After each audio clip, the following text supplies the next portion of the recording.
Hello everyone. Once again, I am Sharif here from the Joy of Learning. Today, I am going to present a short video for you on telephone etiquettes. It's very important for every one of us to understand what are the telephone etiquettes that we need to follow when we are conversing with the people who have called us. Hope you will try to understand this video and follow the ethics. Thank you.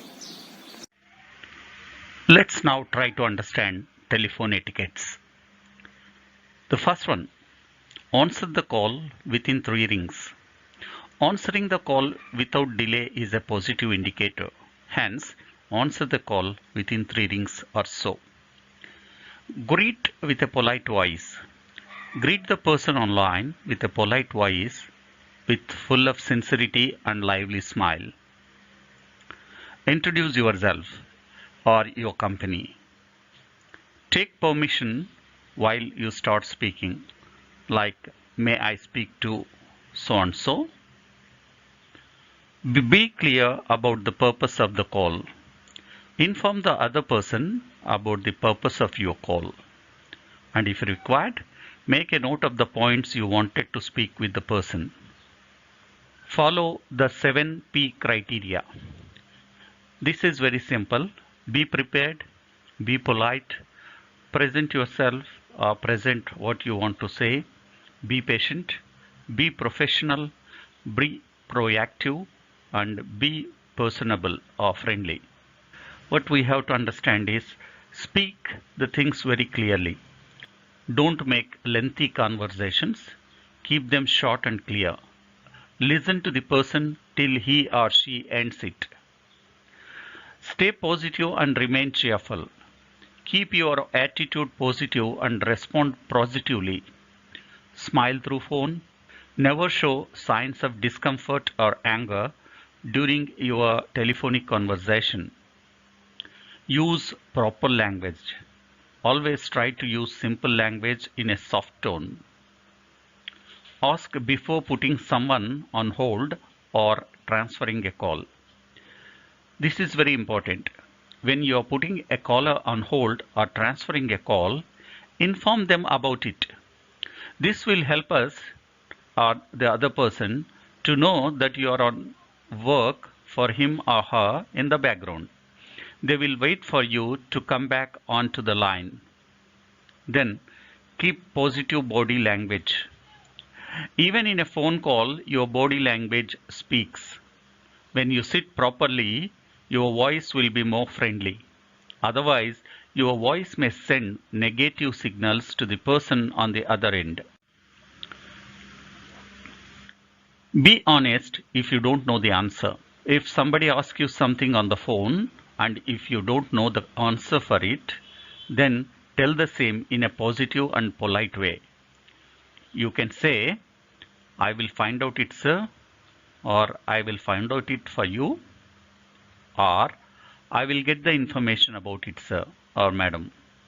Don't say I don't know. Note the important points of the call. Make a note of all the important points of your conversation so that you will not miss out any of the points during your conversation. Summarize and conclude. Always at the end of the call, just brief the main points of your conversation and make sure that the other person is satisfied about the same. End the call with a greeting. Always end the call with a greeting like nice speaking to you or have a nice day or so on. Now, let us try to understand what we should not do when we are on a telephone call. Don't be distracted. Always focus your concentration. Don't shout or whisper. Don't interrupt callers when they are speaking to you. Don't leave the caller on hold for a longer period. Don't give a negative response or respond in a negative tone. Don't interrupt callers when they are speaking to you. Don't guess and respond when you don't have information the caller has asked for. Never cough, sneeze, or clear your throat directly into the mouthpiece of your phone. So now, let's have a summary of what we have learned so far. The first one, pick up the call within 3 or 4 rings. Always answer the phone with a greeting like good morning or good afternoon or good evening or whatever is appropriate. Introduce yourself or your company. Seek permission to speak. Always speak clearly and important issues only. Neither speak loudly nor with a low voice. Listen more and speak less. Listen carefully and don't interrupt. Note down the important points. Ask permission or inform while placing a call on hold. Never sneeze or cough into the mouthpiece of the phone. Be patient during conversation. Be honest if you don't know the answer. Be positive in your language and response. End the call with a greeting.